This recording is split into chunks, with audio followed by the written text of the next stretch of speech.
From Glory to Goo is a wave defense game, a bit like They Are Billions' sci-fi version, though I haven't played that one myself. Over the next 20-ish minutes, I'll give you a taste for what the game is like and what my first 4 hours were like, so you can decide if you'd like to try it for yourself. I'll put a link to the game's store page in the description. I'm Krydax, and this is your first 4 hours in From Glory to Goo. So the campaign is grayed out. I figure I'll go with survival. I'm a bit overwhelmed by the various settings, but I end up just settling for the default Explorer difficulty and medium length on the standard map. I was also quickly overwhelmed by everything going on screen. After reading the tutorials, I felt a lot better. Here we see that we need workforce to make effort, but they need power and water. We also need crystals, ore, and isotopes as secondary resources, which can only be found in certain deposits on the map. Thumpers are a building that prevents goo from magically appearing within a radius and are essential for base expansion.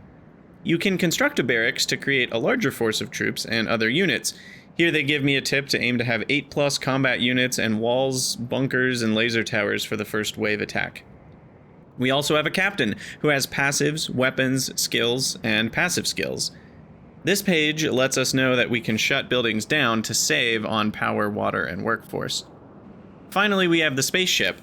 It's essentially a separate little base which uses crew, thrust, and power as the main resources, along with marines to defend against goo boarding parties. I spend my first few seconds paused and getting used to the various resources on the sidebar, noting in particular that there are 3 types of workforce, workers giving 0.5 effort each, professionals giving 2, and experts giving 4. I guess it's a little bit like the real world. I go ahead and place a pump down knowing I need water for my citizens and a few more habs because I need more citizens. I also notice power is low, so let's add a few solar panels. Alright, let's go check out this goo stuff. And... oh, it dies easy. Nice. Okay. And that's a wrist rocket. Cool. I don't really know what I'm doing, but let's test if walls can connect buildings together. I see I'm out of ore, so that's next on the collection list. I use a hab this time to connect the mine. Editor Krydax here. You see this button? That's a connector. It was shown in the first tutorial clip, but I completely missed it until a while into the future. Oh boy. Ooh, I unlocked the research panel. Let's check that out.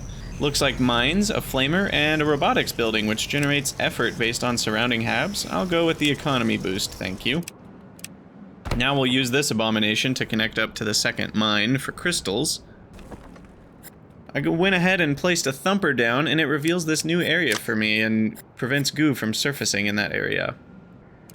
And I'll go ahead and place some gates here so that our troops can pass through, and we don't have to worry about blocking our crystal mine. Wait, what is this? A connector. Connects buildings to supply... oh, wow. I didn't see these existed. Wait, did I just unlock this, or did I always have this? I've been building walls as connectors. LOL. Well, that's helpful to know that those exist. Very helpful. I can just connect. Okay.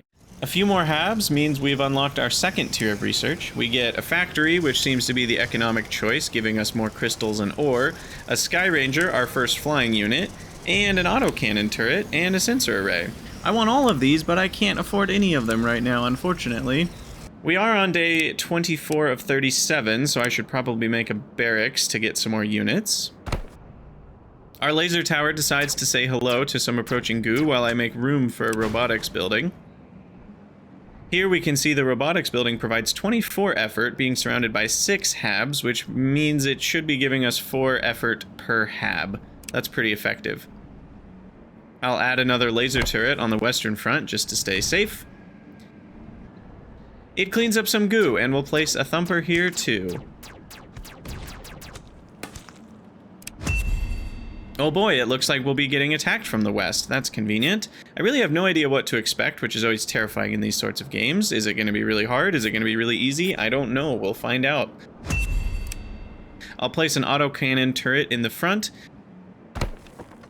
Let's make a few more troopers out of sheer panic. As the goo approaches, I find the autocannon turret to be more than sufficient to take care of this goo. This attack wasn't actually that threatening. We are on Explorer, which is the easy difficulty, but it's nice to know that it's not going to steamroll me. Let's get some more water production.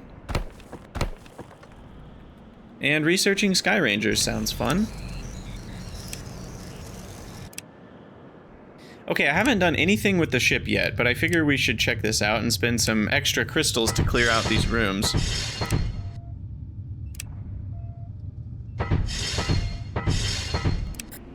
And another research layer unlocked. Wonderful. Biomes shelter more and better workers. Geysers pump water and commandos command, I guess? More time passes by as I continue to grow my economy with habs and solar panels and pumps and thumpers. Let's get some more troops here. With the thumper providing vision, let's get an autocannon on the east side. I built a mortar team for the first time. That's pretty neat. More robotics. More troopers. More ship repair. Looks like I can get manufacturing points, research help, or scanning from the ship to help my main base. A few days pass, and I'm now cleaning up some goo near our front lines here. I need more space for the base. We see the first spawner, which is going to keep sending us target practice if we don't do anything about it. Let's kite him back to our autocannon.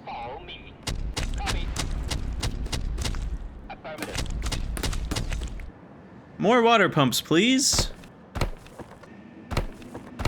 More autocannon defense, too. You'll notice the red ping on the map means another impending horde. I can finally afford some ship manufacturing for free effort. Here comes the next horde. So you can see on the map that the horde has split into two, and I'm getting hit on two different sides. I'll have to micro my troopers a bit to keep them alive.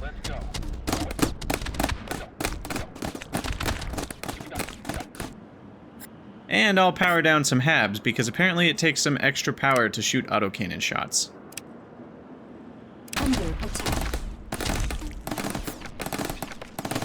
With the goo nicely cleaned up, I can go back to thinking about peaceful things, like shotgun-wielding cyborgs. There are these recycler things, which we researched and built, and it lets us pay effort for the different ore types, or exchange the main two ore types into each other. Neat. I'll research the commando, but I should probably get factories for more ore and crystals at some point. More habs. Let's grab another geyser here. Our first one got us 50 water per second, so they're pretty strong. After I've ignored our ship for far too long, let's finally put a cannon in this bad boy. Finally, time to research the factory. More thumpy and autocannon-y action. So we have a cannon, but this minus 10 power makes me think we won't be able to shoot it just yet.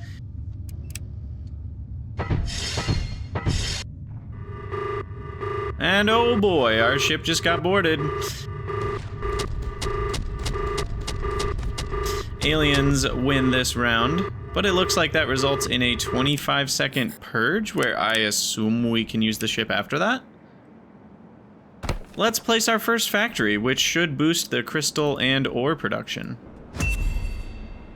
There's the ping for the next horde, from the east this time, I guess. So let's see, what's the difference between biomes and habs? It looks like 8 versus, what is that, 17 workers? Let's just place some biomes. Okay, the horde is on the way, and we just happened to lose power connection to this front autocannon. Wonderful. Cleaning up the goo is rewarding. It's like we're a planetary janitor. We also have this small cannon from the ship for now, but what does it mean it needs 200 energy to fire? Okay, let's place a bunker in the front, and let's try this cannon thing.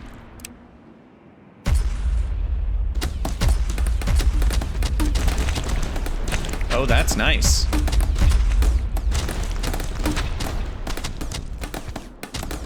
Another wave defeated. Next research, how about life support? Reducing water usage of HABs is basically the same as making more water.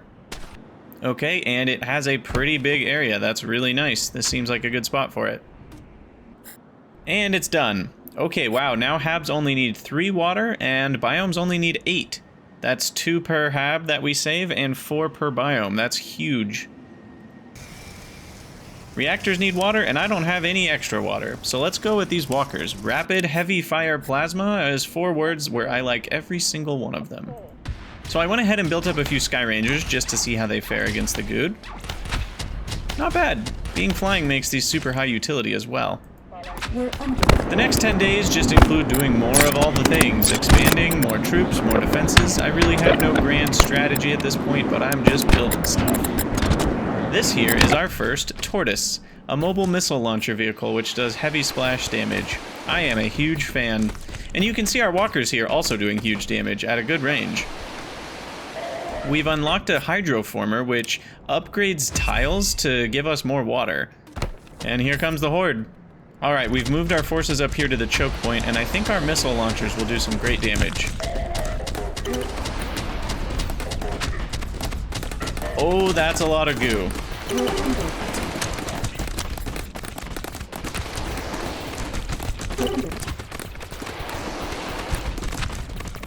Okay, we barely made it. Time to research some missile launchers. I think we need them.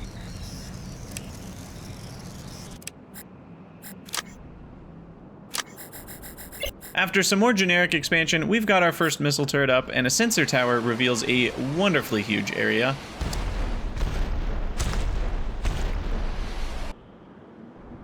Oh boy, entering atmosphere, hold them off? I don't know what that means, but we've got an incoming horde from 2 directions.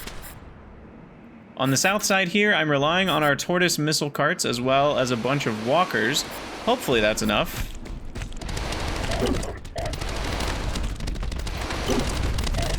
And it seems to be. And on the north front, this choke point is so good that the missile turrets should be dope. Oh yeah, just look at those suckers melt. And there we are, a victory screen. Wow, that was so fun. I really loved every second of that. I learned a ton. I'm excited to play another mission. And the difficulty was pretty easy for easy difficulty, so I don't mind that. You may have noticed we gained some stuff called fleet support and biomass, shown here at the bottom, both of which seem to be the meta currency to unlock things in this game. You can get different trooper types and some different stratagems. I don't fully get it yet, but I'm excited to see how this system expands as we play more. For my second run, I think I'll try out the Captain the Roboticist.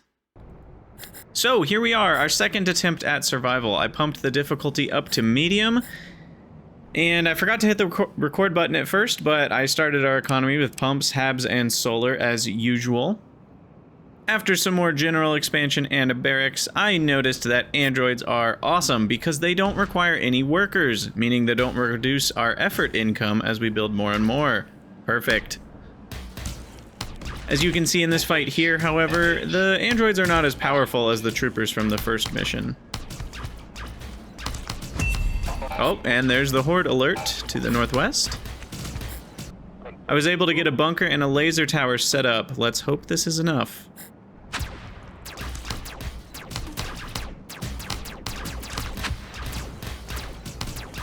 We're under attack. Follow me.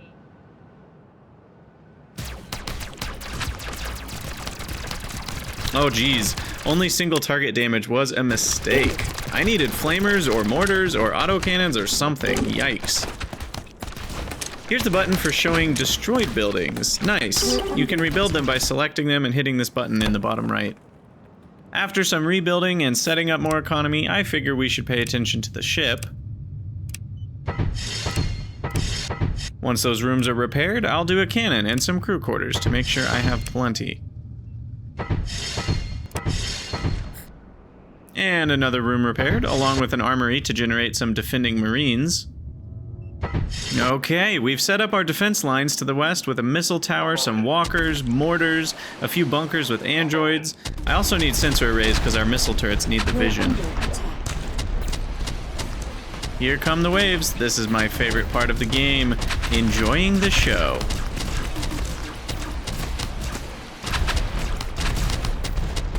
And that's it. Nice. Okay, here we are about 30 days later. We've grown our economy a lot, and here comes the next horde. I haven't done much other than add an autocannon, so hopefully we're okay. And of course, we're out of water. Let's fix that real fast.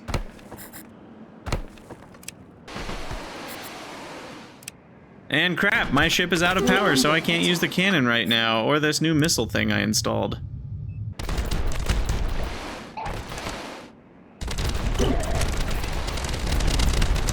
Seems like we were fine anyway.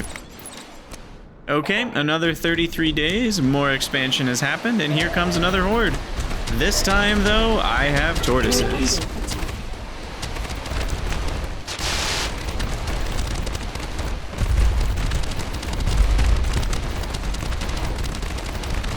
So I researched this new thing called a slipstream, which is a crazy fast flying gunship. Let's try it out on the locals. Very nice. We're under attack. Alright, and here come another few hordes. I hope our defenses are okay.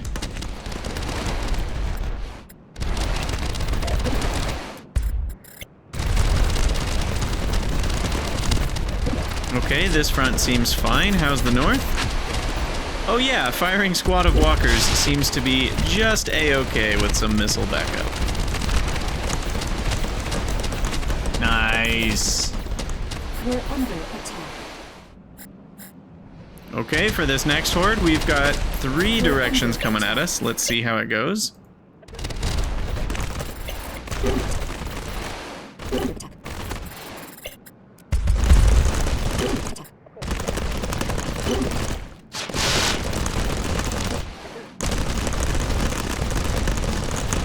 It's day 246, and guess what? There's more hordes. Shouldn't be a problem. Oh. Oh my god, what is that? A destroyer?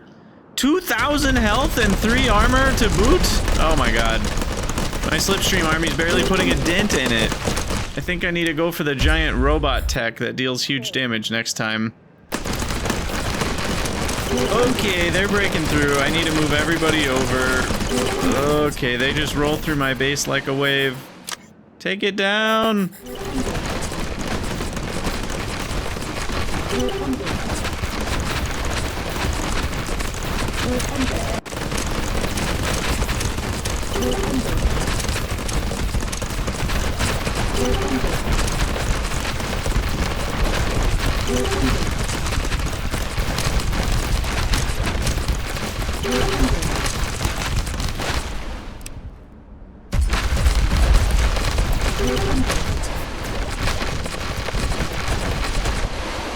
And wow, defeat. Just like that. I was not ready for the destroyers. So there you have it. This is what your first 4 hours in from Glory to Goo could look like. I'm Krydax. I hope you enjoyed the video. I know I did. I would highly recommend this game. After recording this footage, I immediately went back for more. Thank you for watching. Let me know what you think down in the comments, and I'll see you all next time.